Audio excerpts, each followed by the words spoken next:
Hello guys, welcome to Generation Unravel. In this video, I'll be showing you how to screen record on your Android phone. Screen recording on your Android phone isn't that hard or complicated. All you need to do is just swipe down from this and just find the settings above here.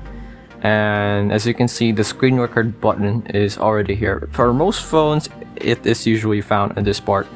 It's in newer models. And as you can see, you already have the record button over here. You can also head over to settings to if you want to modify the kind of video that you want, the resolution, the quality, the orientation.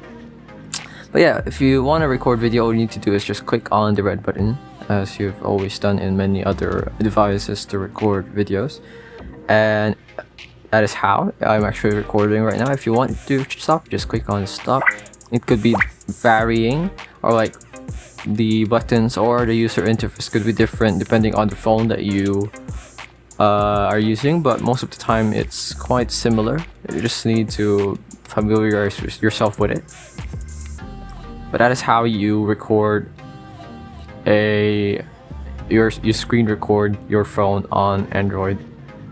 I hope this video helped you. Like, comment, subscribe if it did. This is Generation Unravel saying bye bye.